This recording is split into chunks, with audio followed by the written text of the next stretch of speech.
Hello kids, welcome to my channel Marathi CBSE. Marathi CBSE चॅनलमध्ये तुमचं सगळ्यांचं स्वागत आहे. मराठी CBSE हा एक असा कन्सेप्ट आहे की ज्याच्यामध्ये आपण CBSE पॅटर्नचं मॅथ्स मराठीमध्ये समजून घेणार आहोत. बऱ्याचशा मुलांना प्रॉब्लेम असतो की मॅथ्स इंग्लिशमध्ये शिकवलं जातं, बऱ्याचदा घरी वातावरण तसं नसल्यामुळे हिंदीमध्येही त्यांना समजायला अवघड जातं. तर मी तुमच्यासाठी CBSE पॅटर्नचं मॅथ्स हा कन्सेप्ट मराठीमध्ये घेऊन आले आहे. आपण जास्त वेळ न घालवता टॉपिकला सुरुवात करू. तर फर्स्ट टॉपिक आपण बघणार addition of single numbers using objects. आता ॲडिशन म्हणजे काय? ॲडिशन म्हणजे काय असतं? तर मुलांना प्रश्न पडतो, ॲडिशन म्हणजे काय? ॲडिशन म्हणजे ॲड करणे. ॲड करणे म्हणजे मिळवणे. सपोज एखादी वस्तू असेल, बॉल असतील, तर त्याच्यामध्ये तुम्ही अजून एक बॉल ॲड केलात तर दोघांना मिळून काउंट केल्यानंतर ते किती होतील? ॲड करणे म्हणजे मिळवणे, जोडणे. तर आपण हे पेन्सिलच्या एक्झाम्पलनी बघू. तर माझ्याकडे खूप साऱ्या पेन्सिल्स आहेत, दिसतात माझ्याकडे खूप सारे पेन्सिल आहेत. आपण ह्याला एक एक करून जोडूया. तर फर्स्ट पेन्सिल घेतली मी, काउंट करा नंबर काय आहे ह्याचा? 1. आता ह्याच्यामध्ये मी अजून एक पेन्सिल ॲड केली,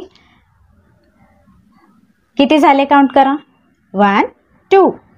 तर ह्याच्यामध्ये आपण अजून एक पेन्सिल ॲड करू, किती झाले काउंट करा चला? 1, 2, 3. आता समजले तुम्हाला की ॲडिशन करणे म्हणजे काय? जोडणे, मिळवणे आणि त्यांना एकत्र काउंट करणे. तर अजून एक पेन्सिल ॲड करूया. चला आता काउंट करा. 1, 2, 3, 4. So one more. 1, 2, 3, 4, 5. समजलं? तेच आपण आता रायटिंगमध्ये कसं लिहायचं ते बघूया. ॲडिशन करण्यासाठी सगळ्यात महत्त्वाची गोष्ट जी कधीही विसरायची नाही, ॲडिशन करण्यासाठी एक साईन लागतो, तर त्याला म्हणायचं प्लस साईन आणि ते असं लिहितात. दिसतंय? चला आता इथे आपण ऑब्जेक्ट वापरतोय एक बॉल. बॉलच्या साह्याने आपण ॲडिशन करणार आहे. चला पहिला प्रॉब्लेम बघूया. इथे किती बॉल दिले? How many balls are there? Only 1. So 1 number मी या बॉक्समध्ये लिहिते. इथे 1. आता दोघांना मिळून काउंट करा. 1, 2. सो 1 + 1 = 2. तर इथे किती बॉल्स आहेत? How many balls are there? या बॉक्समध्ये मी किती बॉल लिहिणार आहे? 1, 1, 2. सो 1 + 2 काउंट करा सगळं एकत्र. 1, 2, 3. सोपं आहे ना? पहिले दोन प्रॉब्लेम तुम्हाला समजले असतील. आता पुढचे तिसरा नंबरचा प्रॉब्लेम, थर्ड प्रॉब्लेम आपण बघूया. काउंट करा बॉल्स. 1, 2, 3 आणि बॉक्समध्ये लिहून टाका नंबर 1, 2. चला तर 3 + 2 किती होतात बघायचं आपल्याला. सो 1, 2, 3, 4, 5. समजतंय? सगळं एकत्र काउंट करायचं आहे आपल्याला. पुढे 1, 2, 3, 4. 1, 2, 3. So 4 + 3. So how many balls are there? Count करा. 1, 2, 3, 4, 5, 6, 7.